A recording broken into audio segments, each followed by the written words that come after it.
Hello everyone, स्वागत है आपका हमारे चैनल लर्न बायोलॉजी में।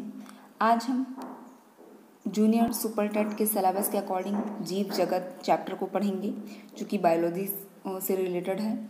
जीव जगत चैप्टर में हम जीवों के लक्षण, सजीव और निर्जीव चीज़ों में अंतर, कोशिका एवं सूक्ष्म जीवों का सामान्य परिचय, सजीवों का वर्गीकरण, पौधों के विभिन्न भागों की संरचना व कार्य और पौधों के विभिन्न अंगों का रूपांतरण पढ़ेंगे। पौधों के विभिन्न अंगों में जड़, तना, ये सब आएंगे। तो देखिए, ये चीज़ें या ये चैप्टर बहुत बेसिक सा है, लेकिन एक बार इसको पढ़ना बहुत ज़रूरी है, क्योंकि अक्सर होता है कि बहुत छोटी छोटी चीज़ें हमसे मिस हो जाती हैं और हम एग्ज़ाम में उनका सही आंसर नहीं दे पाते, ये समझ करके कि ये बहुत बेसिक है, हमें ये सब आता है या हम ये सब पढ़ चुके हैं। बट मेरे ख्याल से इन चीज़ों को एक बार पढ़ लेना बेहतर रहेगा, और जब चीज़ें उसी टॉपिक से या उसी नाम से दी हुई हों तो फिर कोई दिक्कत नहीं है और बहुत फास्ट हम इसको कवर करेंगे। और जो इम्पोर्टेंट लाइन है वो मैंने ऑलरेडी मार्क की हुई हैं। तो चलिए स्टार्ट करते हैं वीडियो को। आप चैनल पे अगर नए हैं तो वीडियो को लाइक कर दीजिएगा, चैनल को सब्सक्राइब कर दीजिएगा। Okay, let's start the video. देखिए, मछली, खरगोश, हिरन, तोता, जो भी चीज़ें लिविंग हैं, जो श्वसन करती हैं, मतलब जितनी भी चीज़ें श्वसन करती हैं, उत्सर्जन करती हैं, मतलब सारी एक्टिविटीज़ उनमें हो रही हैं सजीवों वाली, उन्हें हम सजीव की श्रेणी में रखते हैं। पेड़ पौधे भी सजीव हैं। इसके अलावा जो चट्टान, पत्थर, जल, ये सब निर्जीव चीज़ें हैं। सजीवों में कुछ विशेष लक्षण पाए जाते हैं जो उनको निर्जीव से अलग करते हैं, क्योंकि निर्जीवों में श्वसन नहीं होता है, उत्सर्जन नहीं होता है। नेक्स्ट देखते हैं सजीवों में क्या लक्षण होते हैं। सभी सजीवों में पोषण, श्वसन, उत्सर्जन और संवेदनशीलता जैसी क्रियाएं अनवरत चलती रहती हैं, जिन्हें हम जैविक क्रियाएं, मेटाबॉलिक एक्टिविटीज़ कहते हैं। पोषण क्या है? शरीर को सुचारू रूप से संचालित करने के लिए ऊर्जा की आवश्यकता होती है।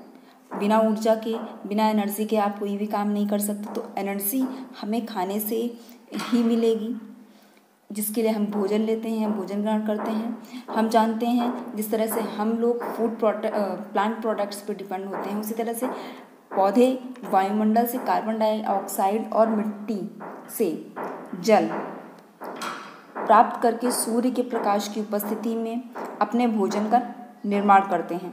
इसीलिए ये स्वपोषी कहलाते हैं, क्योंकि ये खुद से अपने भोजन का निर्माण करते हैं। बने हुए भोज्य पदार्थों को पौधे फूल, फल, बीज, जड़, तना तथा पत्ती आदि के रूप में संग्रहित करते हैं। इस लाइन को बहुत अच्छे से याद करिएगा, ध्यान करके रखिएगा, क्योंकि ये इसका अच्छा से एक्सप्लेनेशन अभी आगे होने वाला है। बने हुए इस भोजन को पौधे फूल, फल, बीज, जड़, तना तथा पत्ती आदि में संग्रहित करते हैं। मतलब ये जो प्लांट अपना प्रोडक्ट, अपना फूड बनाते हैं, अपना भोजन बनाते हैं सूर्य के प्रकाश से, उनको स्टोर करके रखते हैं बीजों में, जड़ में, तना में, और उनको उस फूड को स्टोर करने के लिए इनमें अलग अलग तरह से रूपांतरण होते हैं या चेंजेस होते हैं। क्या चेंजेस होते हैं वो अभी हम आगे पढ़ेंगे। नेक्स्ट, कुछ जंतु अपना भोजन पेड़ पौधों से प्राप्त करते हैं, उन्हें हम शाकाहारी कहते हैं। बेटर तरह से जानते हैं आप, बकरी, हिरन, चूहा आदि। कुछ जंतु शाकाहारी जंतुओं को अपना भोजन बनाते हैं, जिन्हें हम मांसाहारी कहते हैं, जैसे शेर, चीता, बिल्ली। ऐसे जीव जो अपना भोजन पेड़ पौधों और अन्य जंतुओं अर्थात दोनों स्रोतों से प्राप्त करते हैं, उन्हें हम सर्वाहारी कहते हैं। ऑलवेज रिमेंबर, मनुष्य एक सर्वाहारी है। नेक्स्ट देखते हैं श्वसन क्या है। इस क्रिया में सभी जीव ऑक्सीजन ग्रहण करते हैं तथा कार्बन डाइऑक्साइड गैस छोड़ते हैं। सांस लेने पर वायु के साथ ऑक्सीजन हमारे फेफड़ों के द्वारा ग्रहण कर ली जाती है। ऑक्सीजन द्वारा भोजन का ऑक्सीकरण होता है। इसके फलस्वरूप ऊर्जा और कार्बन डाइऑक्साइड बनती हैं। इस ऊर्जा का उपयोग हम दैनिक कार्य को करने में करते हैं। भिन्न भिन्न प्राणियों में श्वसन अंग अलग अलग होते हैं। जैसे मनुष्य में श्वसन फेफड़ों के द्वारा होता है, मोस्ट इम्पॉर्टेंट। मछली में गलफड़ों के द्वारा, आपको पता होगा। मेढक में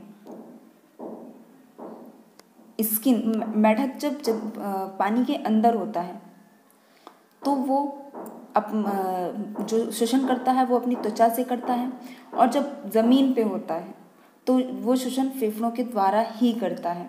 मेढक के बारे में ये दोनों चीज़ें याद रखिएगा कि मेढक जब जल के अंदर रहता है तो वो श्वसन अपनी त्वचा से करता है, उसकी जो स्किन होती है वो श्वसन में हेल्प करती है। लेकिन जब वो ज़मीन पे आता है या ज़मीन पे रहता है तो उसके फेफड़े ही श्वसन में हेल्प करते हैं। इसीलिए यहाँ पे एक चीज़ लिखी है कि पानी के अंदर रहने पर मेढक में त्वचा तथा ज़मीन पर रहने में फेफड़ों द्वारा होता है। श्वसन क्या है? गैसीय आदान प्रदान है, गैसों का एक्सचेंज है। ऑक्सीजन को लेना, कार्बन डाइऑक्साइड को निकालना या कार्बन डाइऑक्साइड को लेना और ऑक्सीजन को छोड़ना। पौधों में उनकी पत्तियों की निचली सतह पर अति सूक्ष्म छिद्र होते हैं जिन्हें हम स्टोमेटा कहते हैं, स्टोमेटा या पर्णरंध्र कहते हैं। नेक्स्ट, उत्सर्जन क्या है? यहाँ पे देखें हम बहुत छोटी छोटी चीज़ों को, केवल बेसिक्स को समझ रहे हैं।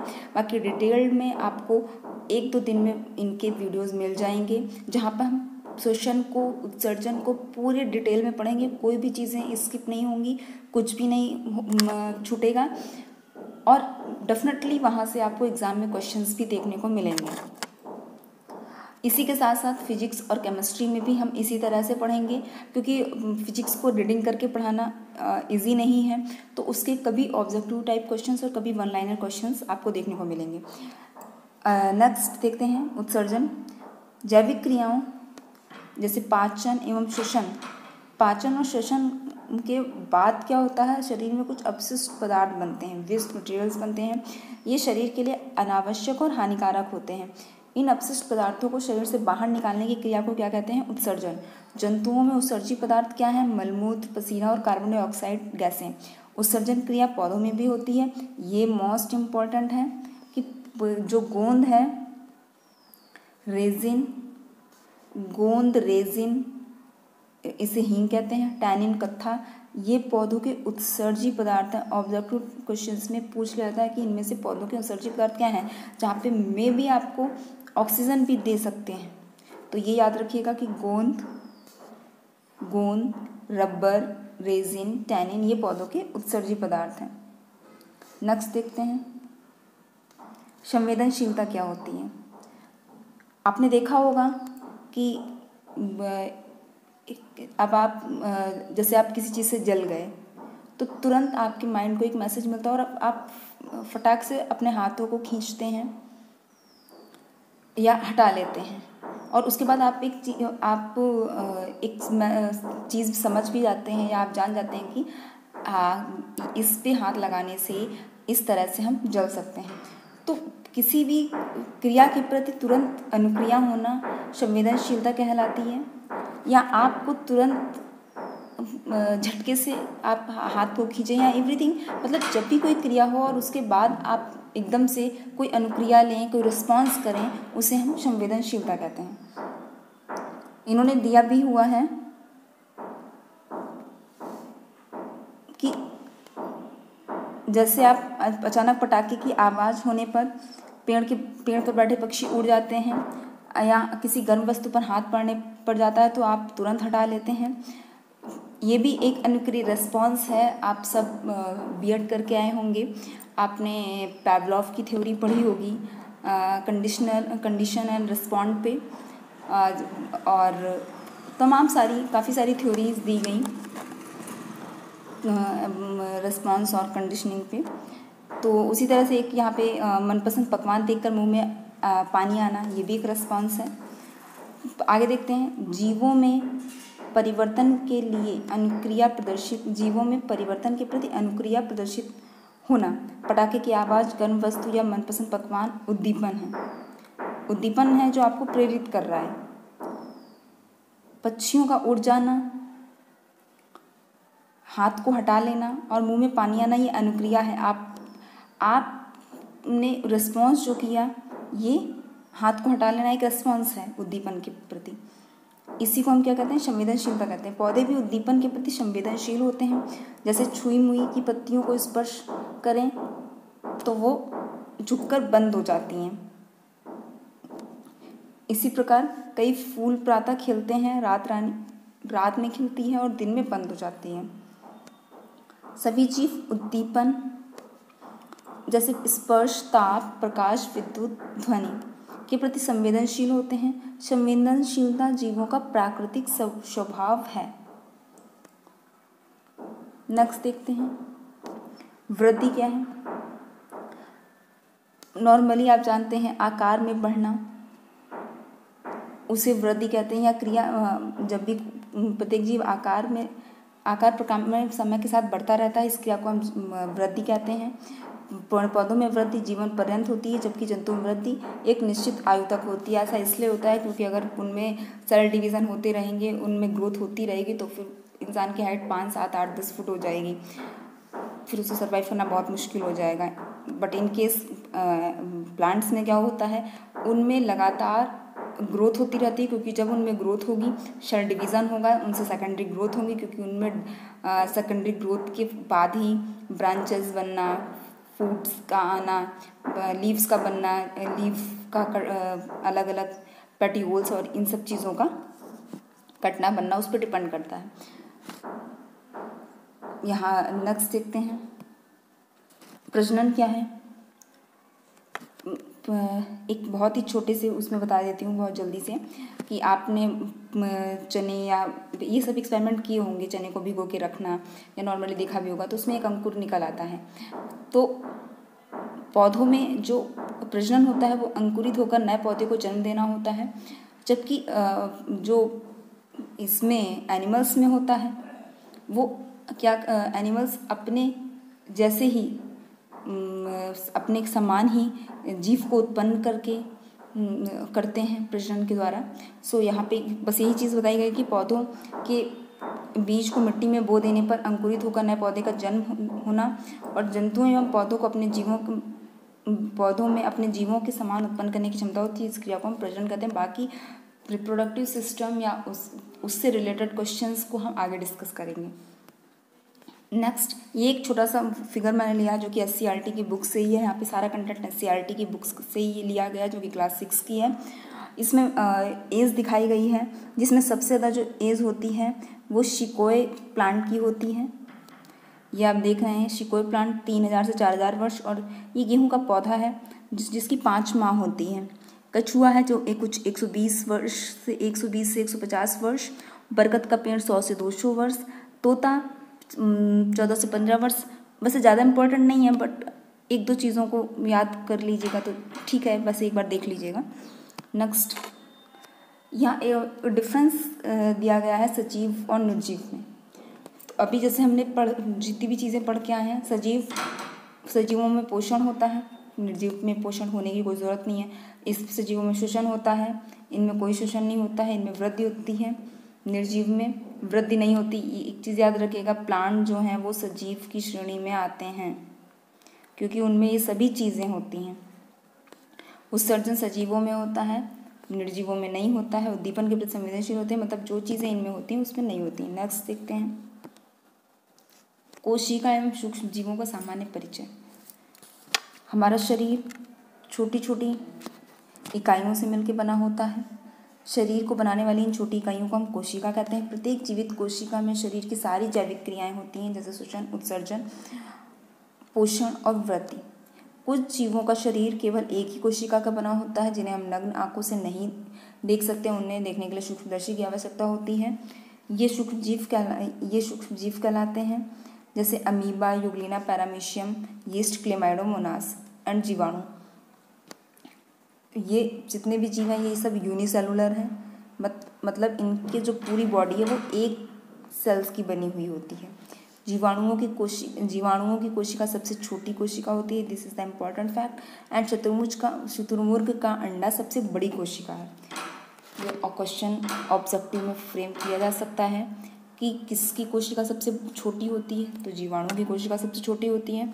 और किस सबसे बड़ी कोशिका कौन सी है, तो उसमें आपको कई ऑप्शन दिए होंगे, जिसमें एक ऑप्शन शुतुरमुर्ग का अंडा भी होगा। तो राइट आंसर है शुतुरमुर्ग का अंडा। नेक्स्ट, सजीवों का वर्गीकरण किया गया है। एक मिनट। सजीवों का वर्गीकरण सारे जीवधारियों को सुविधा देना। वर्गीकरण की देखिए ज़रूरत हमें क्यों पड़ी, ताकि हम चीज़ों को बेहतर तरह से अलग अलग करके डिफ्रेंशिएट करके पढ़ सकें। अगर एक ही साथ चीज़ों को पढ़ाया जाता तो ये पहचानना बहुत मुश्किल था कि कौन यूनिसेलुलर ऑर्गेनिज्म है, कौन मल्टीसेलुलर ऑर्गेनिज्म है, मतलब कौन एक कोशिकीय हैं, कौन बहुकोशिकीय हैं, या फिर कौन ऐसे जीव हैं जिनमें जो प्रजनन कर सकते हैं या ओवीपैरस हैं, या कौन से ऐसे एनिमल्स हैं जो विवीपैरस हैं मतलब अंडज हैं, और किन में रीढ़ की हड्डी होती है मतलब कौन कॉर्डेट्स हैं कौन नॉन कॉर्डेट्स हैं। तो इनका क्लासिफिकेशन सिर्फ इसलिए किया गया ताकि चीज़ों को या जो भी एनिमल्स हैं उनको उनका अध्ययन करना या उनकी स्टडी करना इजी हो सके, आसान हो सके, और एक कॉम्प्लिकेशन क्रिएट ना हो। जैसे आप एक यूनिसेलुलर के आपने अगर सारे कैरेक्टर्स पढ़े तो वो सारे यूनिसेलुलर पे फॉलो होंगे, मल्टी सेलुलर के जो कैरेक्टर्स हैं वो सारे मल्टी सेलुलर पे फॉलो होंगे। बट अगर ऐसा होता कि सारे एनिमल्स को एक साथ मिलाया जाता तो सबको एक एक एनिमल को पढ़ पाना बहुत मुश्किल है, क्योंकि 1000 ऑफ एनिमल्स, 1000 तो मैंने बहुत ही कम बता दिए, मतलब मिलियंस ऑफ एनिमल्स प्रेजेंट हैं इस अर्थ पर, तो इतनी सारी स्टडी हम नहीं कर सकते। इसके लिए एक क्लासिफिकेशन करने की ज़रूरत पड़ी। ये क्लासिफिकेशन जूलॉजी में भी किया गया एनिमल्स को लेकर के, एंड बॉटनी में भी किया गया प्लांट को लेकर के। क्लासिफिकेशन भी हम बहुत जल्दी पढ़ेंगे क्योंकि वो सिलेबस में है। प्लांट्स का भी क्लासिफिकेशन है, एनिमल्स का भी क्लासिफिकेशन है। ठीक इसी तरह से हम फिजिक्स और केमिस्ट्री में भी पढ़ते हैं जहाँ क्लासिफिकेशन की ज़रूरत होती है पदार्थों का वर्गीकरण करने में, ठोस द्रव गैस में, या फिर आप अलग अलग तरह से देख सकते हैं का के अनुसार समूहीकरण किया मतलब क्लासिफिकेशन किया और अलग अलग समूहों में उनको रखा।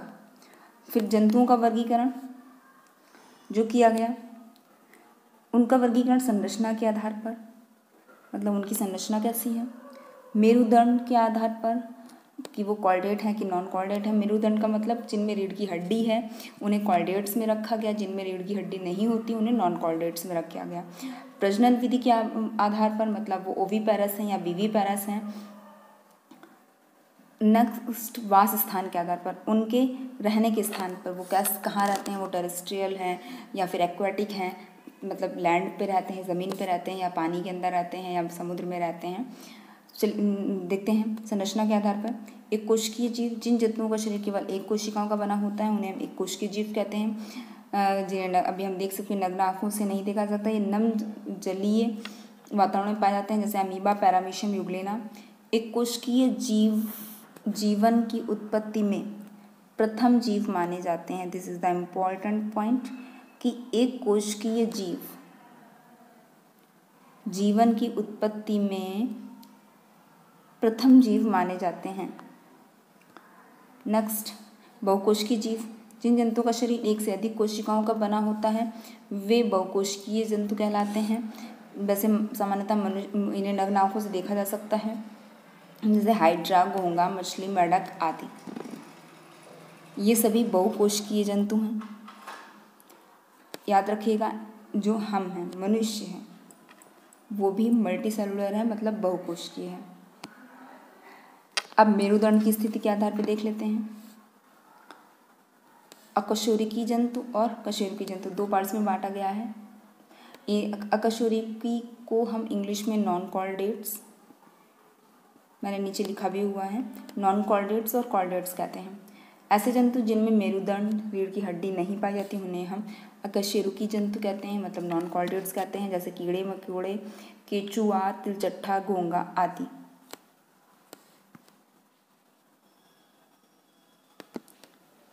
नेक्स्ट, कशेरुकी जंतु, मतलब इन्हें हम इंग्लिश में कॉर्डेट्स कहते हैं। जिन जंतुओं के शरीर पर रीढ़ की हड्डी पाई जाती है उन्हें हम कशेरुकी जंतु कहते हैं, जैसे मछली, मेंढक, पक्षी, गाय आदि। आगे देखते हैं, प्रजनन की विधि के आधार पे ये दो प्रकार के होते हैं, अंडयुज और जरायुज। अंडा देने वालों को हम अंडयुज कहते हैं, जैसे मछली, मेंढक, छिपकली, शार्क, ये सभी अंडे देते हैं। जरायुज जो अपने ही जैसे जंतुओं बच्चे उत्पन्न करता है, बस वो साइज में छोटे होते हैं, उन्हें हम जरायुज कहते हैं, जैसे मनुष्य, चूहा, खरगोश, बकरी आदि। अंडज को हम ओविपेरस और जरायुज को विविपेरस कहते हैं। नेक्स्ट, वासस्थान के आधार पे जलीय जंतु, जल में रहने वाले जंतु को जलीय कहते हैं। वायवीय जंतु जो उड़ने वाले जंतु होते हैं, जो अधिकांश समय तक वायु में उड़ने वाले जंतु होते हैं उन्हें हम वायवीय जंतु कहते हैं। एरियल एनिमल्स एंड स्थलीय जंतु जो स्थल पे रहते हैं जैसे कुत्ता बकरी। ऐसे जंतु जो जल और स्थल दोनों पे रहते हैं उन्हें हम उभयचर एम्फीबियंस कहते हैं। The best example of amphibians is frog, कछुआ।